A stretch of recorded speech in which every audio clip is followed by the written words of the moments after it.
And good evening. Tonight I'm talking to Frank, and it is the return of SkeetNet. So, Frank, nice to chat. After all this time, we've been kind of friends on Twitter, but I've never actually got the verbals with you. True. It's weird to do that first time live on the internet on video, isn't it?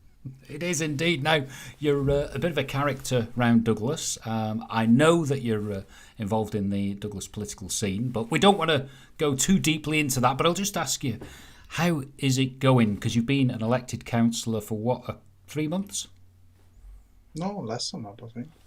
Yeah, it's essentially a couple of committee meetings a month, um, and some emails outside of it. I think there's some things we can do, or some ways to use that position to improve the town and better things, but it is still local politics, so it is limited in its remit. But yeah, so far it's been fun. It's good to learn these things. And you've found yourself in the chamber, have you? Because there must be, what, about a dozen other councillors, is that right? Well, it used to be 18, down to 12. So yeah, there's 11 others, and you sit in the chamber and you go through all the ceremony and everything. So for the committee, for the actual council meeting, you still have to wear a shirt and tie and suit, and rise when the mayor comes in and all that stuff. So it feels a bit old fashioned sometimes, but I kind of like some of the procedure. Well, good luck to you and fair play for putting your hat in the ring. Now, we'll just talk about the election later, about what's coming up this Thursday, because it is the Manx national election for the House of Keys, so 24 spaces to be filled. But we'll just get something off our chest, okay? Should we deal with it now? You were in a bit of a grump about us airport taxi drivers. Tell me the Yeah. story. Well, I came back from first business trip in a couple of years. Arrived in Douglas. Well, arrived at Isle of Man, Reynolds Way International Airfield, Heathrow on Sea, and came outside. It was pissing down with rain, and there were zero taxis. Actually, no, that's not right. There were loads of taxis, but they were all pre-booked. There wasn't a single one you could just jump in on the taxi rank. And I'm just not sure what will happen there. I don't want to blame anyone or say well, stupid taxi drivers or whatever. I'm wondering what's happened there. Why And, would there not be cabs waiting outside anymore? What happened? well, I think it's fair to say that the airport hasn't been running under normal conditions, and we haven't had the full taxi rank that we all loved and used over the years. And with the COVID crisis, a lot of taxi drivers have had to really pack the game in. Sell their vehicles. They've not had the perhaps support that they really deserved, and they've got careers elsewhere. So really, to try and identify that you've got one busy flight, I think, what was it, over a weekend, it would be hard pressed to expect a taxi driver to be there just in case. So I know that the taxi drivers are on to this now, and they're going to be looking more closely, at the schedules, and hopefully not leaving anyone stood out in the Manx rain, because that's not a great welcome, is it? No, that was the thing. I mean, I wasn't alone. There were like three, four other Mm. people cases standing in the rain, and if that's your first impression of the place, that's just not good enough. Or Well, maybe all things the airport could do. I mean, the airport itself it's in a sorry state. It's just it's yeah. basic drive. The tunnel you walk through, like this covered thing from the plane to the terminal. If you look around and you look at the top of it, it's all dirty. It's a cobwebs. Mm. Nobody's ever done that. It's like this. It just looks very. It's a bad first impression, especially if you go to other places that have improved a lot. You know what really does my head in about that airport? Mm. You've gone through the trauma of flying, landing, locating your bag. Have you got your COVID passport done or whatever? But the thing is, it's doing that right turn and you get a face full of cigarette smoke and there's like dog ends everywhere on the floor. It absolutely kills me. Yeah, it's a really bad first impression. It really is. Which But there's so many little things they could do better, but it's management that has to do that. If management doesn't want to, then well, you end up with the way it is. well, hopefully one day we could have a fleet of gleaming airport taxis, all charged with electrical power points. What a message would that send, hey? That would be really nice. But maybe, I'm thinking maybe I'm looking at things like that with a different eye, because my first career before I went into e-gaming was in hospitality. And I worked in 4 and 5 star hotels. And there you learn this, this eye for detail. Everything's about the experience for the customer.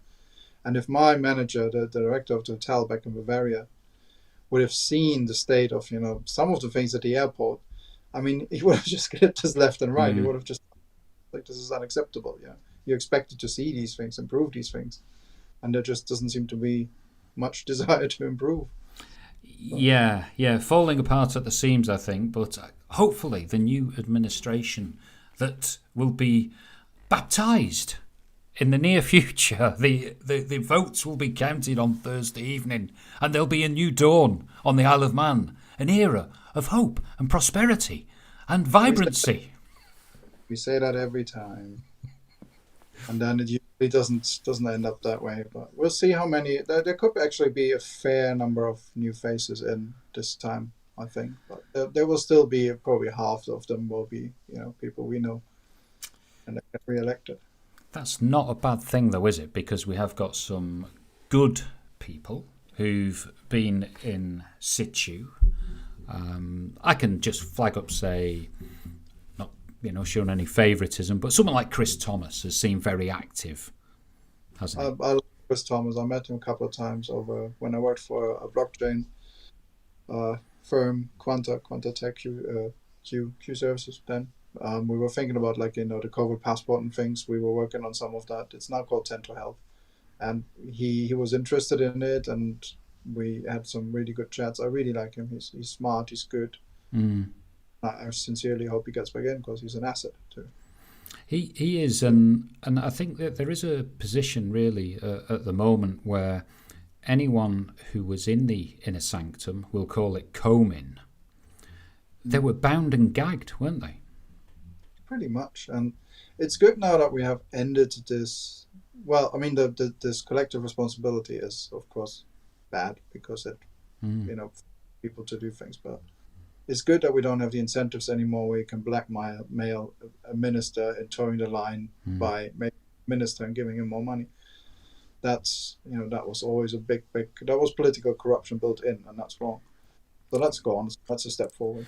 But we did have a group of MHKs who were sat on the fence, who were waiting perhaps for that ministerial call up and that increase in pay, and were still afraid to speak out, because when you look at it, that anyone who's been in, elected and in position for the last 5 years, if they weren't banging on the table saying, look at this promenade, it is one complete shit show, what are you doing about it? If you didn't say that, and if you didn't make your feelings known in public, where do you stand now?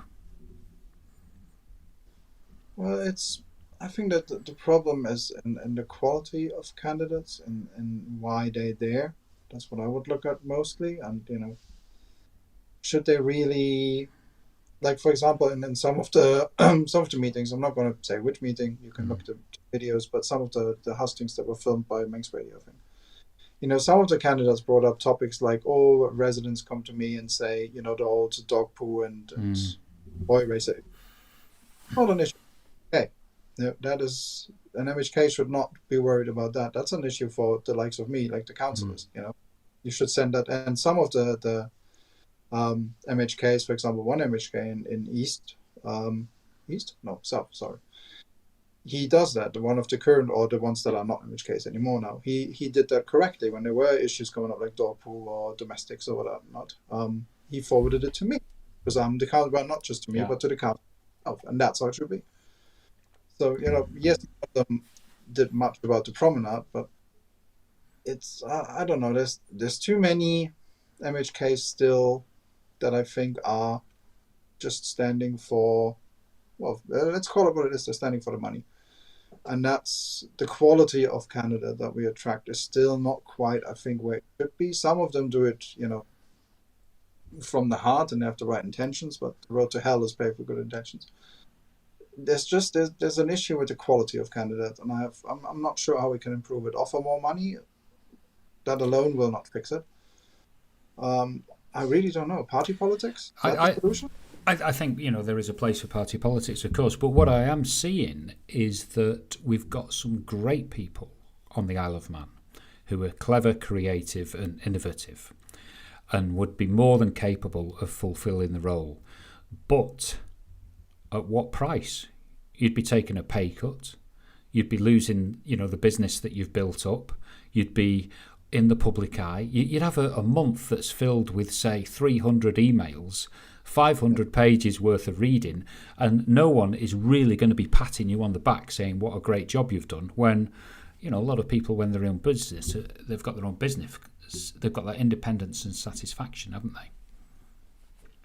Exactly, and it's how do you attract those right people? I mean, one idea, you get people who are maybe retired from the world of business, but do they want the stress of 5 years of all this every day? Probably not. And there's very few party politics. Yes, should play a stronger role, but then for example, Manx Labour seems to be quite strong this time and quite reasonably organised, and there seems to be sort of a common push behind them. So that is, I think, is a move in the right direction. But then you have other parties, Lib Van, for example, who come across in a way that I don't think voters really agree with the way they act, and their candidates seem to be doing one thing and the party seems to be doing the another thing. Is this policy? Is this not policy? And I was like, we have policy, but the candidate can have his own policy. It's like, so you don't have policy. It seems to be like just a little convenient social club rather than a party where you sign up to principles and policies, and that's what you stand on. That's what all of you stand on, and then you're all accountable for it. And I do think that is where the Green Party have very strong favour, because if there's one thing you can hang your hat on that would be good for the island, it's the improvement of the environment, isn't it? Everyone would love to see that. And to be honest, the Green Party is probably one of the few or the best one right now in terms of their efforts and forward. And on the local level, of course, we have Green councillors now. I'm not a Green Party member, but I would say I would affiliate myself with their principles. I agree. You can be a petrol head and be for the Green Party. It doesn't exclude. It's not plus and minus, or plus and plus. So yeah, they're good. That's the right direction to go. And people say party politics doesn't work. I disagree. It does work if you do it right. Indeed, and it is going to be an interesting week ahead. I don't know whether you've had time to look at the 2-minute interviews on the local radio site. They are quite amusing. Oh yeah, I've set up the whole on Manx forums, which most people know I'm one of the admins of now. I've been on there for 15 years or something. Oh blimey! I didn't know that. I stray onto it now and again, but I've rarely spent too much time because it's a little bit dark sometimes, isn't it? But it's a necessary alternative to Facebook in my view. Because Facebook is a cesspit. I've deleted Facebook off all my devices. I still have it on desktop occasionally, but I would never have Facebook on the phone anymore. I'm not nuts. It's such a bad thing in so many ways. But yeah, on Manx forums I've created a sub forum again. We do that for every general election with threads for every single constituency, and then people can discuss. Yeah. The real name. We have a lot of the candidates on there commenting, which is great. Or people can use anonymous names and use that protection, which I think is very important in a small island like this. And as part of, so I've set up all these sub forums and threads, and I've posted all the 2-minute videos in there, and I've watched quite a few of them, and the difference in quality and in the way people portray themselves and things is fascinating sometimes. So some are really passionate and really good. Some are a bit, what exactly is he doing there? But it's good. I mean, there's a varied field of people. I live in East, Douglas East, and we have a 1, 2, 3, 4, 5, 6, 7. Yes, I got them on my screen. And there's a very varied field of candidates where you have everything in there, and a lot of the other constituencies are also equally crowded. So you really don't know who's going to get in. There's always that problem that the good guys and the good girls could dilute the vote, isn't it? That's the thing. It's a real problem, that one. Between left and right. I saw that when I was, I stood in 2006 in Douglas South, right? And I lost, but I knew I would lose. But it was for the experience, and it was a great experience. I learned a lot. I, met all my 5,000 neighbors and all those sorts of things. It was good. But I do know that I split the vote, and I do know that if I had not stood, probably another candidate would have won. Mm. I met that candidate randomly yesterday for a coffee in town, Mm. and I told him that. It's like, I'm pretty sure if I hadn't stood, you would have won. But we don't know for sure because you have two votes and everything. So this vote dilution, especially in places like East or in other very crowded constituencies, is a concern, because sometimes the person who shouts the loudest isn't necessarily the best choice. Sometimes Mm. very quiet ones that do things behind the scenes are maybe a better choice, but they are overlooked then at the poll, because people in this Facebook age, they vote for who is most visible, who is the loudest, who fits into this 10-second, 15-second. Yeah. Whoever's got that polish, that is what is evident. So I'd urge anyone, if they've got time, take a look at the 2-minute videos that are on the local radio site. And some of the candidates are reading from print, aren't they? I don't know whether you noticed that. And some of them are having to read from print their own name and where they're standing, which is a bit of a worry. But well, sometimes it's if you've never done that, you have media training or something, it can be very unnerving. Yeah. You have a camera in your face, trying to remember what you want to say, and there's and everything. I saw that pretty well in, obviously, the outgoing MHKs. Many of them, especially ministers, had media training. I think the media picked that up ago. They spent considerable money on giving media 100K, wasn't it? 110K? Yes. Well, it was a lot of money. And I went up to the one for Douglas North, because I know David. And, I wanted to see, I took an interest in it, because Minister Ashford comes to a lot of the council meetings as well. He still really cares, and he's at most council meetings, actually, which people don't realize. These guys, they aren't just there for paychecks. Some of them really serious, and they come in, and he doesn't just sit there. He really follows everything, and, take deep interest, and that's commitment. That's awesome. So I went to the Douglas North one, and I saw there were only three candidates present. The fourth one was Corona, but I could tell the way people answered. I asked a question, and I knew exactly that there would be different answers. Why did the staff count go up in government when you said we're going to make a smaller government, right? And of course, one candidate who hadn't had the media training was straight away, we need to do efficiency, blah blah blah blah. And then, of course, the gentleman who had media training had a very polished, well-prepared answer that explained, some of these are frontline roles, some of these are people, more police, more nurses. You wouldn't want us to cut those. So the quality there is, I think one tip I would give all candidates, probably too late now, but maybe anyone who fancies standing next time, get some media training yourself before, get a media coach, or get some YouTube tutorials or something. And practice, or get some friends in your living room, point the camera at you, do mock interview. And because if you can't do a proper mock interview in front of your friends, you're not going to be able to do it in front of a real camera. So a lot of this I think is, some of them are nervous, but it doesn't mean they're bad candidates, just they haven't done this sort of media thing before, and it shouldn't be held against them. True, because the communication skills, what can I say, may be a facade for other things. I've just got some comments coming in from Diving Developer. Interesting chat, guys. I agree, the airport is pretty bad. Last time I flew, the monitor above the luggage collection was showing some internal software errors, including a database error output. Anyway, how many councillors do we have? If you put them all in a room, how big would the room need to be? I think we've got 120 on the Isle of Man, isn't it? It's about that. Something like that. Well, councillors and commissioners, more or less the same. Yeah. We have 12 in Douglas. We're down from 18. So we're smaller. We're a younger chamber as well. There's, about half of them are now younger faces or new faces, and people who will not necessarily vote with the old guard, which some of the old guard happy about. But there's change afoot, and there's good change afoot. The other ones I haven't actually. I couldn't tell you the number, to be quite honest. I know a lot of them were uncontested, which Yeah. shows there is something fundamentally wrong with politics. Local authority reform is much, much needed. I would be in favor of the 4+1. Get rid of Mm. a lot of them. Have 4+Douglas, because we're Douglas, we're important.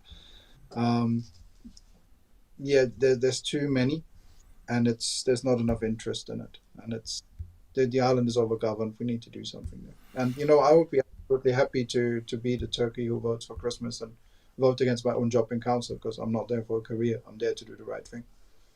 Well, it's absolutely bonkers, isn't it, when we've got waste management policy differing from one side of the road to the other. A curbside collection and multiple bin wagons going in opposite directions. It's bonkers. There's be so many efficiencies could be made there. Mm. People always go against the copy, this, copy that. Oh yeah, we're going to criticize, but there are some really, really good people working there, and there are people working there who deeply care. But sometimes, it's the system that's simply against them. There are so many regulations, and we are overregulated, that it would be easier if we had everything in one pot, and then do it from there, and then they're cheaper and better. So. Absolutely, absolutely. So tell me, have you got the Manx radio site up? Have you got that one with all the candidates?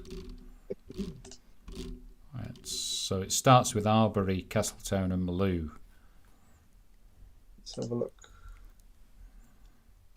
I've got the map open, but yeah, I think it's who's standing. Yeah, the election, and then you got who's standing. That's on the Manx radio site. So it's a good page they've got here.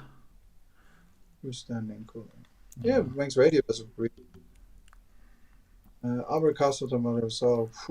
Oh, so I don't know. Well, I'll tell you what, we'll have another catch up this week, but if we could just run through now, it's just for fun, folks. That's all it is. We're just picking a few out who may not, who catches your eye.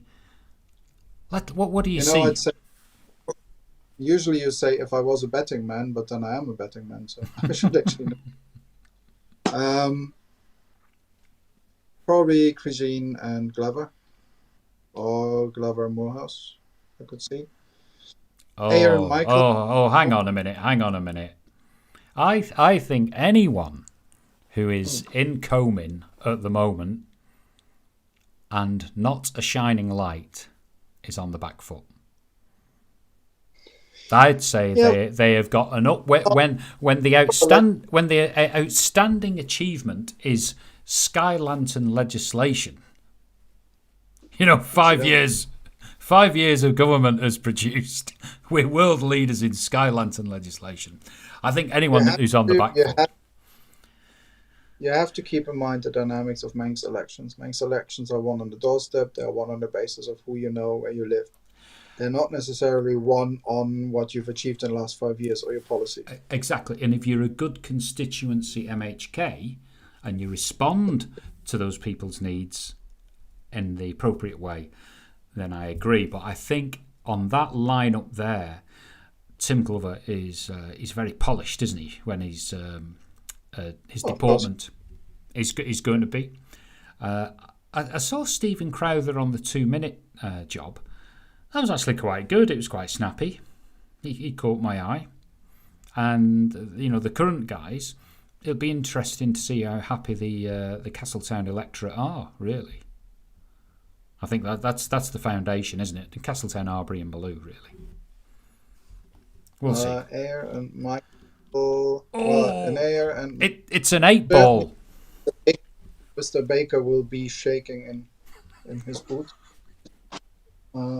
He seemed cheerful enough at the municipal housing dinner the other day, but I think he's on borrowed time.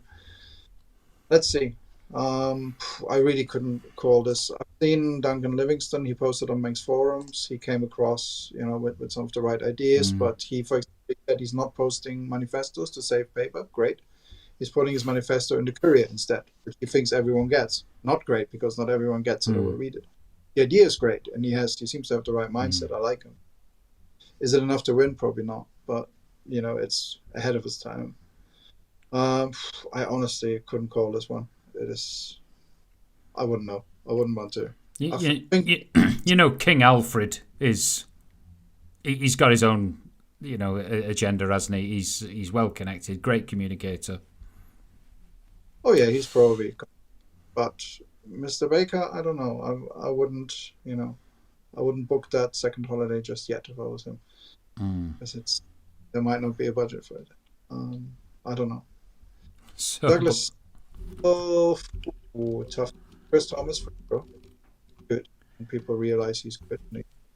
yeah. Uh, People have said, and Corlett has been invisible and whatnot, but Mm. a lot of people in Central and also in Central, people speak very highly of her as someone who always Mm. helps. She's someone I think who's very local, who helps the people Mm. locally, and not necessarily be visible outside of their local area. So it looks like she's not doing anything or isn't visible when in Mm. reality she's actually doing a lot for the people. So she's being spoken of very, very highly. Anyone I spoke to, certainly. So maybe the local voters will remember that, and Yeah. And that's what back in. counts. But Because I think you only need about 500 votes, don't you, to get in there? Would it be 600? having said that, with Damien Chiappelli as a very strong contender, Mm. I think he could do extremely well. So Mm. I could see Chiappelli in a And there's some energy there, isn't there? yeah. There's something about him that I think could Mm. could east where I live. Phew. Honestly, I haven't even decided who I'm going to vote for. I mean, it's a matter of public record. There's at least one I won't vote for, but I could see Claire getting back in. I like Claire. Spoken to her a lot of time. Mm. I have her posters outside my house. Mm. And I like Pete because I know Pete. I have his poster outside my house. So if it was for me, I would love Joni and Pete Gilmore, because I know he's a pure numbers guy. He's and you need someone who understands budgets and databases and Mm. complex business processes, which very few people in Tynwald understand. Very few people there have a proper, like, a high-end business mind, if you want, who really understand how huge processes and governments work, Mm. and how all the financial everything is interacting with each other and the consequences. He would be that person. Is he going to? I honestly don't know. I like John Jockin. I met him in town. I was the mayor. I found Amanda Walker very strong in the hustings and the Manx radio ones. Very strong Mm. opening. Came across very well. East is a lottery. Seriously, there is so much. I don't know. I couldn't call it, but I'm guessing the most likely outcome is probably Claire Barber and Joni. Mm. But it could be, it could be that John Jockin gets all his mates around in the neighborhoods, and he's a nice guy and he's approachable and he's been active locally for many years, mayor, everything. That counts for a lot. I wouldn't want to call it. I think you could I will be. expect anything. Yes, it's going to be an exciting evening on Thursday. That's for sure. Mm. Douglas North, David, certainly. I think he's not without flaws, nobody is, but overall, David Dashwood is a fantastic politician. He was born to be a politician, and I think he will get back in quite easily, and rightly so, because he's doing, he's being criticized, but do a better job. See the schedule he has it's beyond funny during COVID. I mean, that was just the workload and the stress that these guys were under, and the way they mastered it, I think, deserves some respect. I could see John Wannenberg get in. He came across well in the videos and the hustings and the meetings very well, very polished, very straightforward. And I could see Ralph Peake being in danger here. I certainly could. Can't say anything about Kevin Oliphant Smith because I haven't seen him. He wasn't at that meeting. But I could see Wannenberg doing well, to be quite honest. There's some people, he's like a bit Marmite. Some like him, some don't, but he came across very well. I really liked him. Okay. Taffy, I went to that one as well. Obviously, I'm a councillor for Douglas South, so I have to go to the meeting, at least to one of them. I could see Claire get back in. Very popular, very smart, hardworking. Paul Quine could, but there is, of course, shall we call her it? No, it's not fair to call her. The Kingmaker's daughter. It's Sarah, and she's very visible. I think It, she has the right place and the right mm, motivation to be there, and of course a name to lean on. If maybe she's not comfortable to do that, but everyone knows her as mm, David Grantley's daughter, and I think that will of course give her a huge bonus. Um, Having said that, Jera Higgins came across very well in the meeting. People say yes, he's been on a gravy train for 40 years because he worked for the government, but he was in the finance. I think he was in finance in the department mm. or treasury. Said all the right things in the meetings. Came across really well. Could be sort of the poacher turned gamekeepery type. Exactly, yeah. Um, I would honestly, if I lived in South still, I would consider voting for him. Yeah, probably. Mm. I would be absolutely torn. I wouldn't know who to vote for. Really. But Isn't that tricky when you've got four good candidates in one spot? It's tough, isn't it? South is probably one of, if Mm, you're a voter, South is a very hard constituency to mm, vote because you have four really good. They all have their individual qualities. There's not a weak candidate there.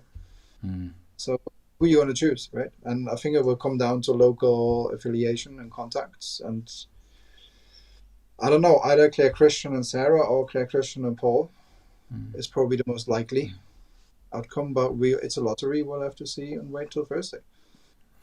So let's go out east to Laxey and Garth. Ooh, Garth, certainly, Daphne. Fantastic job, very popular. Other than that, I must admit I haven't even really looked at the Mm. candidates above my radar. I wouldn't know. I I couldn't call it. think there's going to be a lot of local vibe, isn't there? Laxey. It does seem to be a community set apart, from Douglas and Ramsey. You're either in Laxey or you're out of it. So we'll see. Yeah, wouldn't want apart from Daphne Kane. I Mm. wouldn't want to call any of them, to be honest. And she will get back in and deservedly so. Okay, who's going to be the real deal Um, in Peel?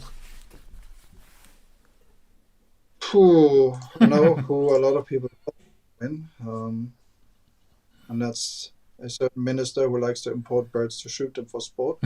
No. Yeah, he has the biggest posters, so maybe he, is trying the hardest. I don't know.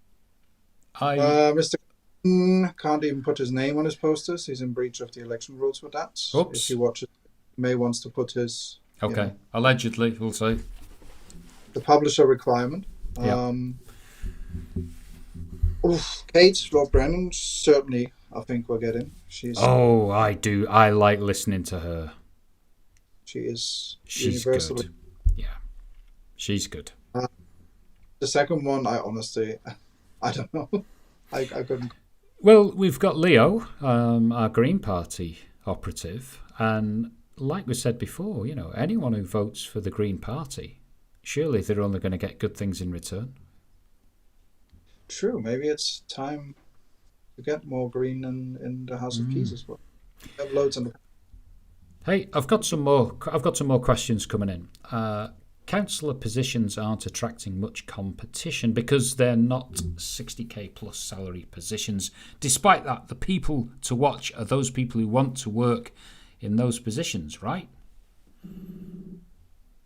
Not sure what you mean. I'm not sure on that one. What I you can't. mean? It's desperation. Yeah. People who want to abuse the immense powers that we get as councillors. Mm. I totally just stood for this just so I can get free parking in Shrewsbury. Absolutely, I admit that. You I don't get care free parking. about and antisocial behaviour. I'm in it for the free parking. It's you got me.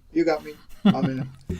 And Oliver Sykes is asking, have we talked about Russian yet? No, Russian is the bottom of the list. So, yeah, Peel and Glenn Faber. Kate Lord Brennan is a shoo-in, I would say. I think the stand-in candidates, tough call. Yeah, I honestly, I wouldn't be able to call it. It's anyone's after that. Whoever has more people locally. So. Now then, my favourite. Middle. One of all. How many posters does David Fowler have? There seems to be a David Fowler poster every 50 yards when you drive through Middle. He must have his own printing press. It must be. I mean, when that man sleeps, I don't know. He must be going out putting posters up everywhere. Mm, So, will it help him to get elected? I doubt it. Um, Stu, of course, the biggest name there. I know Stu. I like mm. Stu. We're friends. I don't know. He will probably win. Jane Poole Wilson will probably win. I think that they You, are the stronger candidates. but there are a lot of people. I mean, Stu has very some of his views are, some people would say, not right for these times anymore. But Mm. that doesn't mean you should be able to say those views. I have those opinions. You know, it's still there's and it may go down well with a certain part of the population. So You know the it's tough. game Snakes and Ladders, don't you? Hmm. Jane Poole Wilson, Chief Minister. Ooh, Yeah, that would be that's serious. yeah. Say no more. Don't want to. I won't discuss that any further. But I've just got that feeling. Her deportment, her intelligence, just she's got it. Okay.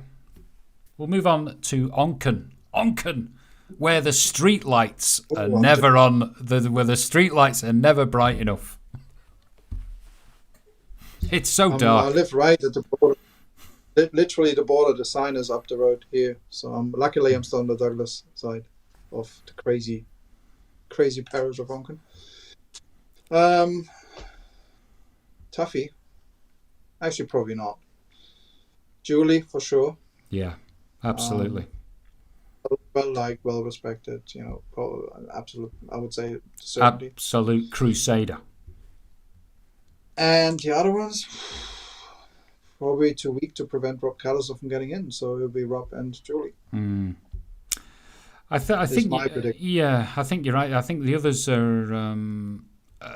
I wouldn't say bland, but I'm not really seeing the magic at the moment. I wouldn't call like Peter Willis bland by any stretch of the But he's imagination. not. There's no But presence. What I'm saying is that these people have come out of thin air, haven't they? yeah, You see what I mean? well, I mean, look at the Liberal Vannon candidates. I mean, they seem to just, you know, anyone who can stand is welcome to stand for them. There doesn't Mm, seem to be much of a scrutiny of a mm. sort of assessment who's standing for them, or Oh, much of a strategy. It's just they just throw mm. throw candidates at it and hopes that one of them sticks. And that's a bit of a crazy strategy, but let's see if it pays off. Well, I don't think it will pay off in Liberal Onken. I'm Vannin have got an excellent candidate if we head over the mountain in the form of Laurie Hooper. Well, that's some Ramsey. interesting argument. So I will reserve my judgment of that. Oh, all right. Okay. So he's not going to top the poll, is he? Well, the problem I have with him and Liberal Vannon is that they are blind to certain obvious flaws with one of their candidates, and they just refuse to address it, and that just destroys them in my view. You cannot be like that. You have to be transparent, or you just cannot. You know, it comes across as not as a party, but as a social drinking club or something. You know, it doesn't come like across as a professional party the way they act, and Well, that harms them. certainly one of my favourites when I tune into Tynwald and the House of Keys is that when Laurie Hooper stands up, I do listen to him. I think he's got some excellent viewpoints. He was, what can I say? He was very very strong-willed at times during the COVID questionings and about the steam packet and looking about the intricacies there. So I admire him for that and more, and he's got some very green views as well. But looking at that board, who else are you seeing?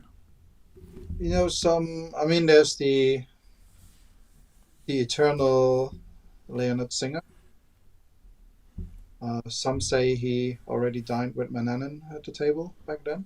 He's just a constant fixture in politics Mm. for how many centuries now. Could well be that he walks back in. You know, it's He's Mr. Ramsey. Obviously, Alex Allenson, Dr. Allenson, strong chance, but I see him. A lot of people love him and like him because of COVID, because of his performance, and being the calm, recent voice in there.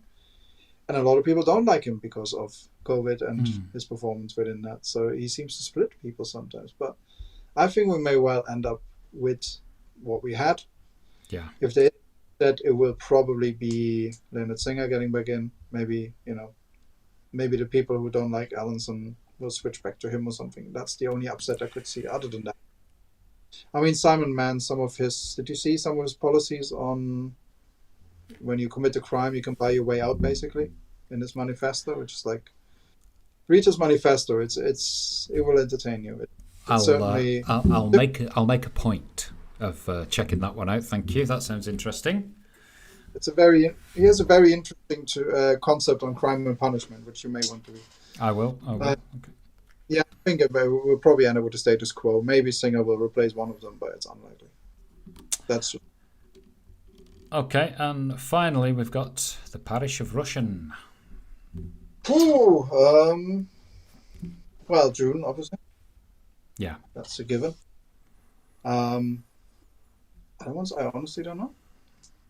No, I haven't looked at them very deeply, and I wouldn't be able to.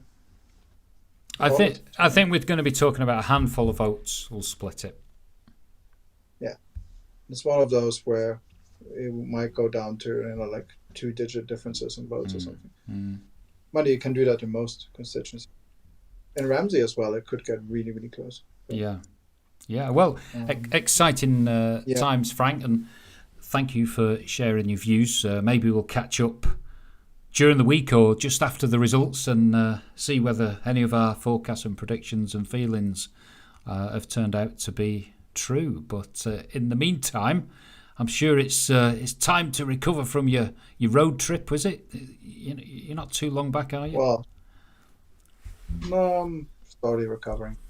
I'm not used to all this travel stuff anymore. But not as much fun as it. And tell me, what are the new wheels like? You've gone electric. Very good. I wish I'd done it much earlier. It's so much cheaper. It's £5 road tax instead of 430 for my old Merc. I had a 3-litre Merc before that, which I still have, but it's parked up. A trip that will cost me £25 in the Merc cost me about £5 in the Beamer. Maintenance is non-existent because there's one moving part in the engine and your brakes last forever because you never use them. So, overall it costs more to buy the car, but these prices are coming down now. And that's actually one of the things I'm raising in the council now to see.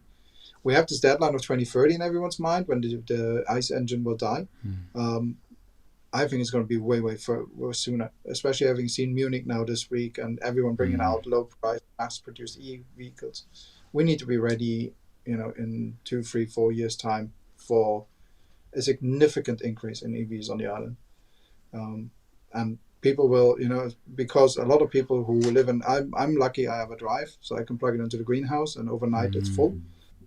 But people who live in apartments, they will need public charging stations. And if we don't have them, then we have a problem. But honestly, if anyone, I'm a petrol head. I love big engines. I love, V8s, V12s.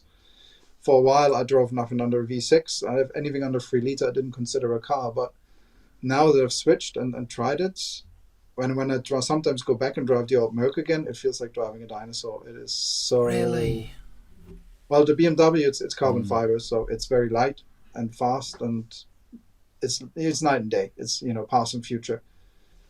And well, I would definitely recommend to anyone to at least try an EV, even if you're not in the market to buying one. Go up to Jackson's or somewhere, do a test drive in one, experience it, and then think about it maybe as your next car, because it's it's worth it in so many ways, and they're just getting better. I'll be doing my homework because I'm actually looking to get a new taxi for my airport taxi license, which will please you, no doubt. Very good.